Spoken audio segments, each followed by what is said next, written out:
今年的荷官素质呢，哇，太精彩了！第一场比赛坐下来第一手牌，我筹码都还没放好，一坐下去，荷官没有看到3位玩家，然后2位玩家下注跟注之后呢，就直接烧了这个发出来的转牌啊。那我们想说，这是不是一个刚好运气不好嘛，对不对？第一个荷官刚好这样子嘛。每30分钟换的荷官呢，每一个荷官都出错。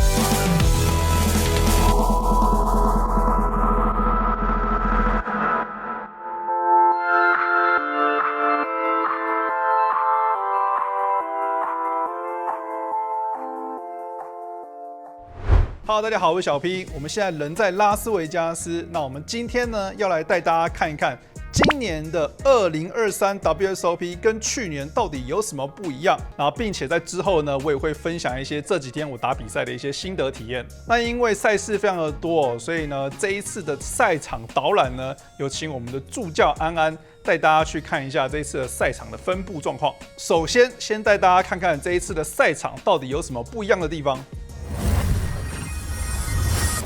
Hello， 大家好，我不是小 P， 我是助教安安。今天会由我来为大家开箱2023年 WSOP 赛场的2个赛场。那这边的话，我们现在所在的位置是在一个路的岔路。那这个岔路其实就是这2个赛场主要的区分。如果往我的右手边的这个方向走的话，就会到 Horseshoe 的这个赛区。那在我身后以及左手边，其实就是我们 Paris 的赛区，大家在影片里面比较常看到。那不过不用担心，今天都会跟各位完整的做介绍，还有我们会实际走一下传说中的我们在 Paris 打这个赛区要移到 Horseshoe 赛区，到底要走多久，以及要走什么样的路，都会完整的带大家来看。那首先跟大家介绍的是 Paris 赛区。Paris 赛区其实是我们在影片里面比较常会出现，比较像是欧洲凡尔赛的这种风格。那我们这个 Paris 赛区的入口，其实很明显会在今年会有一个很大幅的一个照片跟一个海报，其实就是我们扑克界的常青树 Doyle Brunson。Doyle Brunson， 如果说你是一个比较长期有在关注扑克的玩家的话，其实应该就会知道他是一个年纪蛮大、蛮有名的选手。他在早些年年轻的时候有拿过 WSOP 主赛事的2次金手链，也就是2次主赛事的冠军。那并且其实到去年前年他都还是有活跃在 WSOP 赛场，只不过今年他有点可惜的是还没有办法参加到 WSOP， 就以一个高龄的年纪，然后就目前是安详的离世了。那他真的在我们的扑克算是一个传奇的存在，真的是不只说是一个常青树，也是个传奇。他同时也告诉了我们，其实扑克并不会受限于你的年龄，不管是你是18岁、21岁的年轻小伙，或者是像他一样快要到90岁的年纪，其实都是可以打扑克。扑克是斗志、动脑的心力，而不是说需要靠身体的一个运动。那当你走到这个路口，看到这个这么大的 Doyle 之后呢，就代表你再继续往顺着路走，就要准备到 Paris 赛区了。那我们现在就一起进入到 Paris 赛区看看吧。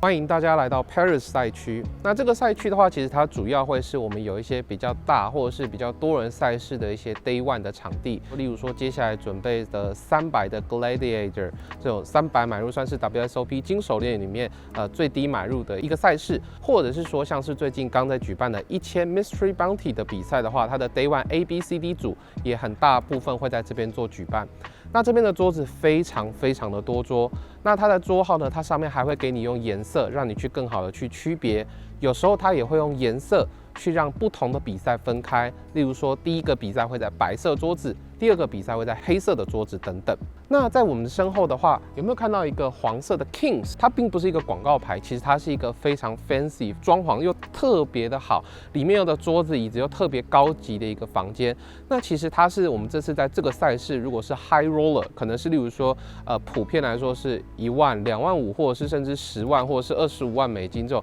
高级别、超级贵的买入的这种比赛的话，会在这里面举办。那里面不乏有像看到的 Jason Koot、Rampage 或者是 Daniel Negreanu， 或者是 Phil Hellmuth， 他们今年都有参加，都是在这个 Kings 里面。那在这个赛场还有一个特别的地方，就是我们去年影片有提到过的现金桌，其实今年还有哦，等一下带大家过去看。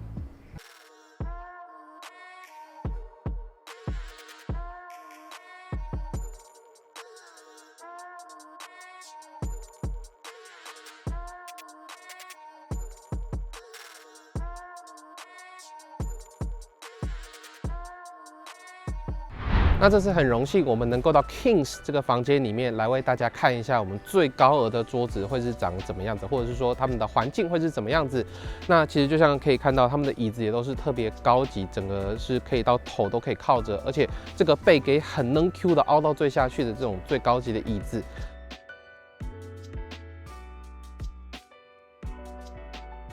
那甚至说桌子，其实你也可以看到，它这边外面有一个木头的地方，是可以让你放筹码的，然后中间一样是这摸起来真的是很高级的这种牌桌的感觉。那其实像这边这个区域的话，这种电动的洗牌的这个机器也都是标配，然后甚至连荷官的椅子看起来都觉得非常的舒服。现在我们带大家来到的是这次 Paris 里面的现金桌的区域。那其实这边的话，跟去年的模制大致都相同。如果说有要来或者是有兴趣的观众的话，你们可以记绿色区域的桌子的这几桌会有。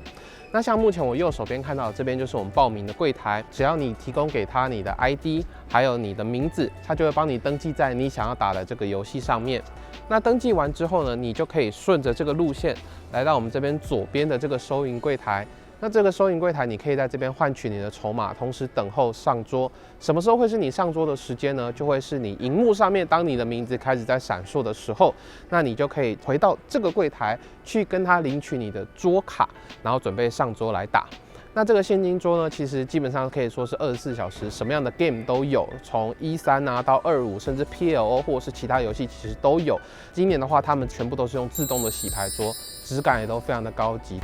Paris 赛区介绍完了，接下来我就要实际带大家来体验一下所谓 WSOP 的大迁徙。大迁徙是什么意思呢？意思是我们要从 Paris 赛区，如果说今天被换桌要到 Horseshoe 赛区，或者是相反，那我们到底要走多远的路，还有需要花多少的时间？今天我会实际从这个桌子，这目前在 Paris 的桌子站起来，走到 Horseshoe 的桌子坐下来给你看。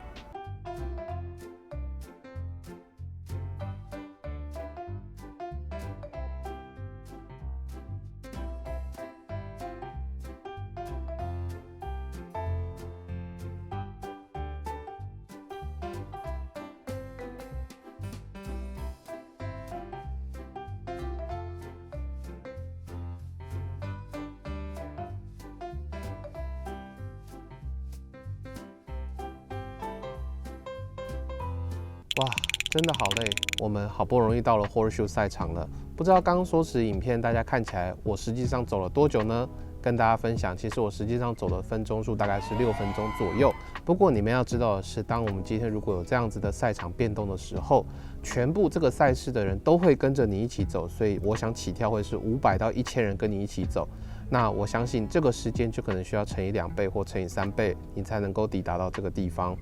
虽然说沿路上还算好走，不过也可以看到还有一些机台啊、拉霸机可能会吸引着你。那这个时候你可不小心没有跟到人群，走错了，那可能你就会跑去玩赌场游戏哦。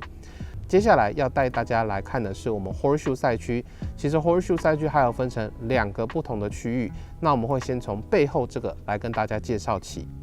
Horseshoe 赛区一样有可以实际排队买票的地方，那就可以看到是在这个棚子里面。那只要准备好你的现金，在这边可以排队来去做买票。已经决定好要报名哪一场赛事的话，建议你可以尽早来排队，因为只要比赛一开始的时候，这边的排队人潮真的是非常非常的恐怖。那接下来呢，其实在这个赛区的话，大多数呢会是一些，例如说他们每日固定的一些比赛，还有像是一些卫星赛。或者是说，刚刚 Paris 赛区有一些 Day One 可能人数负荷不了的时候，他们就会到这个赛区来做举办。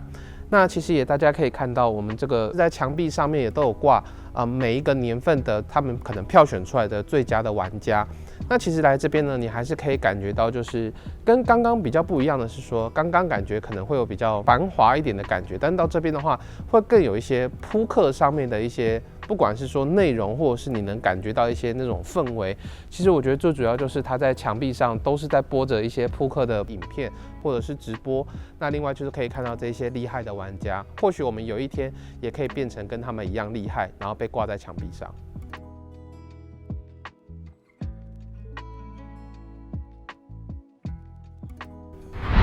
我们人还在 Horseshoe 赌场，但是接下来我想要带大家去的是我们 Horseshoe 的第2个区块。那它的装潢或者是说它里面的氛围又会更不一样哦。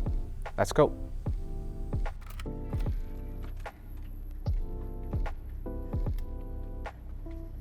首先，我们先从楼梯上来之后，我们甚至可以看到主办方非常用心的，即便你可能没有参加 WSOP 的主赛事，不过你还是可以有机会在这边的牌桌上有看到那一些成群结队的美金吗？因为当我们今天如果拿到赛事冠军，我们可能就可以站在后面，然后可以拍个照这样之类的。他甚至这边还很细心的，还帮你打光哦。现在我们所在的地方是 Horseshoe 的第2个赛区，也俗称就是决赛直播桌的这个展厅里面。大家可以很明显的看到，我们这边的背景突然就变成什么黑色、白色、红色，以这3个颜色为基底，它想要创造出一个庄严、高级的一个那种感觉，比较有现代的这种风格。那大家可以很清楚的可以看到，墙壁上呢，其实有很多我们历任 WSOP 主赛事的冠军们。它其实从最早的年份，我这边看到是像是1970，一路就是把它列到我们去年的冠军2022是 Aspen Jorstad。这边的话，上面都是彩色，甚至有些是黑白的照片，我都觉得非常非常的有味道。可见说我们扑克的历史已经陪我们了这么长的一段时间。那在这个赛区里面呢，其实除了决赛的直播桌之外，其实它还有分成像第2、第3张或者是第4张的桌子。那等一下我也会更近距离的带大家来看一下。刚刚介绍了这么多冠军，不过有2个冠军特别被拉出来放在前面，高高的挂在这个上面。那分别是谁呢？第一个就是我们一开始提到的 Doyle Brunson。那 Doyle Brunson 的话，他是1976、1977，他连续2年拿到主赛事的冠军。相信有在打扑克的朋友们就知道，连续2年要拿一个主赛事冠军是多么困难的一件事情。而且，就像我刚所提到的，他去年、前年其实都还是有在 WSOP 赛场上面活跃，可以看到他打扑克的时间真的是非常非常的久。挂在墙壁另外一边的是 Chris Moneymaker， 2003年 WSOP 主赛事的冠军得主。他的故事非常的激励美国人，因为他是透过线上的一个109元的一个卫星赛，打到主赛事门票，后续又过关斩将的打到了总冠军。那其实他并不是一个职业牌手，所以这也让很多的美国人觉得，我也可以用一个100元美金成为一个百万富翁的故事。那他的这个故事也深深的影响到了在美国的扑克风气会像今天这么盛行，其实它是功不可没的。后面就是我们传说中的直播决赛桌，那基本上除了像我之外啦，我们今天在拍影片，要不然是没有办法来到这个区域，或者是能够站上这个舞台的。不过我这边真的很希望小 P 能够在今年站上这个舞台，举起他的金手链。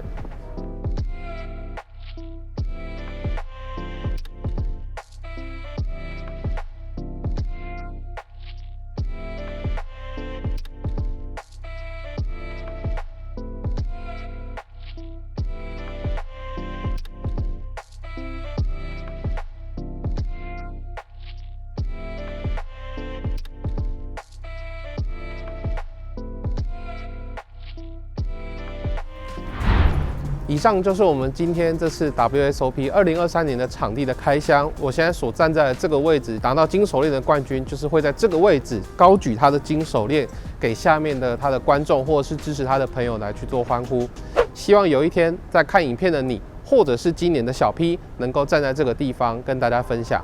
我不是小 P， 我是助教安安，大家拜拜。好的，那我们来分享一下这几天我打比赛的一些心得。首先，我们在第1周，我们就可以确定的是什么？今年的参赛人数，不管是低报名费或者是高额的报名费啊，所有的赛事呢人数都是比去年还要多啊，这是非常的确定，而且都是破纪录。我认为是在2019年啊，就是疫情之前，比那个人数都还要多。我觉得20%的成长，这个有好有坏啊。先讲好是什么？那好的话，当然就是人数越多，代表的是你越有机会遇到一些比较随机的玩家啊。毕竟职业玩家就是这么少部分嘛，所以人数越多的时候呢，奖金越多啊，这最明显，大家都喜欢越大的奖池，这非常好的事情。另外一个不好的点呢，就是因为它人数太多，但是桌子可能因为桌数不够，或者是荷官不够，所以需要有一个长时间的等待。像我这几天参加有些赛事，它是10人桌。好不好？10人桌的范围我可能都还要复习一下啊。10人桌的 UTG 的范围可能会比正常的范围还要再更紧啊。所以呢，其实10人桌我觉得是一个比较糟糕一点的体验啊。毕竟这里人都蛮壮的啊，坐那个10人桌要这样子很不舒服。我觉得现场的扑克就是，就算教学再怎么厉害，线上软体再怎么发达，但现场的玩家呢，不愿意学的呢，就是不愿意学。所以呢，很多人会说，最近电脑软体分析很流行，是不是好像每个人都变得很厉害？那你就错了。比喻来讲就是满街都开健身房，但是你不会看到每个人都练得很壮，这是一样的意思。因为学习扑克它就是一个辛苦的过程，所以就算现在电脑软体非常的发达，这一次呢，我们还是看到非常多的娱乐玩家，就是不管你什么范围，不管你什么策略，他怎么开心他就怎么打。你说跟去年是差不多？是非常的好。今年的荷官素质呢，哇，太精彩了！第一场比赛坐下来第一手牌，我筹码都还没放好，还没有看到大家在干嘛，一坐下去那一手牌就出了问题了。荷官没有看到有3位玩家，然后2位玩家下注跟注之后呢，就直接烧了这个发出来的转牌啊。第一个荷官马上就让我看到一个不好的示范，那我们想说这是不是一个刚好运气不好嘛，对不对？第一个荷官刚好这样子。每30分钟换的荷官呢，每一个荷官都出错啊，我们都有影片证明，但我们不会放太多了，我们不希望让这次的影片好像都在针对荷官。以我在第一个礼拜观察到的现象呢，我只能说是非常的担忧，非常的担忧。但我希望他们第2个礼拜应该会好一点。直接跟我有影响的这一手牌呢，发生在有一天的赛事。那天是一个600的赛事啊，然后我一上桌的时候呢，那是一个3人底池。翻牌前呢，对手加注到3200，然后我丢了一个5000的筹码，荷官找了我1600。荷官准备要发翻牌的时候呢，我就说，你找我1600不对吧？应该是1800。然后所有人都指正荷官说，对，应该要多找我200。然后他就多找我200。然后这个时候发出了翻牌，发出了翻牌的时候，大家又说，为什么有2张烧牌？这个时候才想到原来他刚要找我找错的时候呢，他先烧了一张烧牌，然后准备要发了翻牌嘛。但是因为我好像变成是我在打扰他了，好像是我的问题。我说，你这筹码找错，然后他就把筹码找给我的时候，他又重复了一个烧牌在做翻牌的动作，他烧了2次的翻牌。我的手牌呢是 A8，这个翻牌出来是 A83，然后荷官跟我讲说翻牌要重发，怎么赔？我中顶2对，你跟我讲翻牌要重发然后他就找裁判来嘛，然后裁判说那这样子的情况呢，就是因为有2张烧牌，他就要把第2张烧牌跟这个翻牌呢视为是一个4张的翻牌，就有时候荷官会发错，发成4张的翻牌。那4张翻牌的解法呢，就是把这4张牌盖起来，然后呢把它打乱，所以从4张牌里面跳出3张牌来。依照这个几率，我应该至少还有多少？50%吗？反正至少50%，我还是会中2对啊。反正就是只能自求多福这样。然后那个时候裁判就是这样拉一拉，然后跳出了3张翻牌，变成是 A85还不错，还是中2对。反正这个底池呢还是顺利的赢下来。那我想说，这手牌如果输的话，我一定骂人，骂也没有屁用啊，我一定超不爽的。这次报名柜台的时候呢，有一场赛事呢，就是我报了一个多桌的资格赛，然后呢报名费是580，这时候我给他600，他就说这个上面的这个东西有一个额外的20块，然后他不知道要不要找我，那我就不知道什么意思我给你600，20块你不找我吗？他说这个东西我要请他查一下，因为他不确定这个钱是不是可以直接这样找。简单一点，他就是一个报名柜台的服务人员不会报名的流程。他找了这个 supervisor， 就是他找了一个更大关键来帮他之后呢，他就会骂说你这连怎么连这个都不会。反正他不是被我骂，是被那个人骂。然后他就说你先找我20块，先让这个玩家就是我先去打牌，然后他再来教他这样子。所以就会遇到各种就是各式各样的新人。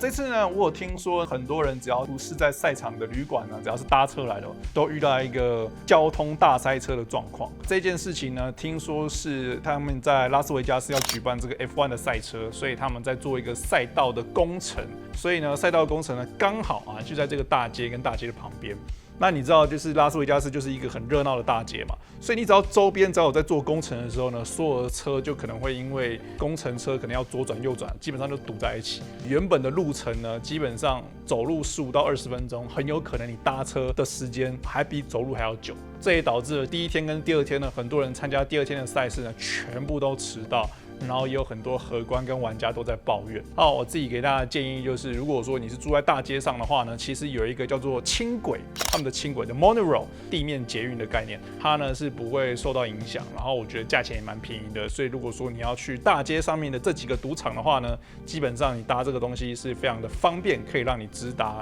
你想要去的地方。但如果说你今天是住在外面，然后你是住在房子、民宿、Airbnb 之类的话，你还是要开车来的话呢，那真的很遗憾。你必须至少提早半个小时到1个小时出门会比较安全。好，跟大家分享一下，这一次呢，这个赛场呢，就是之前的这个 Bally's， 现在改名了叫 Horseshoe。那他们这个每个赌场呢，其实原本都有自己的一个 poker room， 就是一个扑克室。那在之前呢，其实他们用的一个空间呢，其实是临时的，用了一个反正玩一些游戏的一些桌子。那它原本的区域是非常的小，大约只有5到6桌的区域。那在同一个时间呢，重新的装潢一个新的扑克室。那这个扑克室呢，在去年年底的时候呢，就已经建造完毕啊。因为我在去年年底我有来参加这个 WPT 的比赛嘛，那我自己觉得对于这个现金桌的环境呢，是非常的满意啊。那它在赌场的一个角落，但是非常的光明，然后旁边有很多的电视，然后如果说你要看球赛啊，它甚至还有一些区域桌子多到可以办一些美日赛，那跟之前比起来的话，桌数至少是3倍以上，然后非常的漂亮这样子。那当然呢，原本 WSOP 的赛场呢，它也有自己的现金桌。那如果说你要打一些高额的话呢，才可以需要到这边，要不然的话，我自己的觉得是赌场里面的现金桌应该会有比较多的游客，那反而是 WSOP 的赛场里面的现金桌会有比较多的，我觉得比较厉害的玩家才会来到这个里面。原本的区域是怎么样？原本的区域就是观光客没有 WSOP 的时候呢，他们都会来这边打牌的地方，所以他们也是熟悉了这样子的环境，基本上当地的玩家才会是我们想要打的这个对手嘛，所以我会觉得原本的这个区域会比 WSOP 里面的区域来得好。那这边的桌子呢，大部分就是比较低额一点，但我觉得还不错。比如说1块、3块、2块、4块、3块、5块，然后买入上桌大概上限大概是1000到1500，所以我觉得大概是符合就是一般大众都打得起的一个买入的金额。如果说你想要看到我拍一些现金桌的影片的话，不管是手牌讲解或者是现金桌的实战影片的话，麻烦在影片下方留言说你想要看我打现金桌。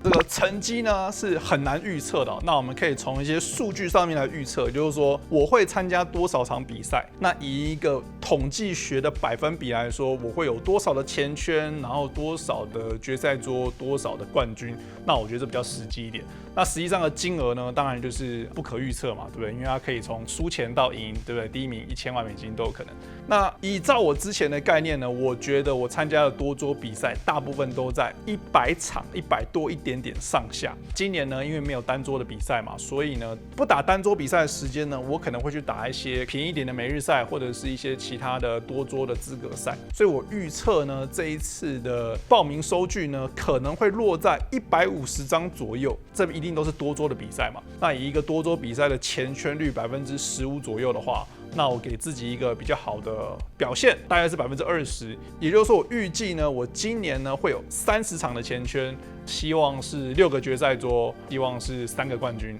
啊，你可能说，为什么是3个冠军？我们之前就有1年2个冠军嘛，对不对？有这个线上的金手链跟这个 Win 的神秘猎人赛的冠军30万美金。没有看过影片的啊，点击右上角啊去看这支影片。以上就是这一次的2023 WSOP 开箱。如果你对于我们美国 WSOP 有任何的问题的话，欢迎在影片下方留言。如果说你想要问我手牌的话，欢迎到我们的 Discord 手牌投稿区投稿你有问题的手牌。记得订阅我的频道，我是小 P， 拜拜。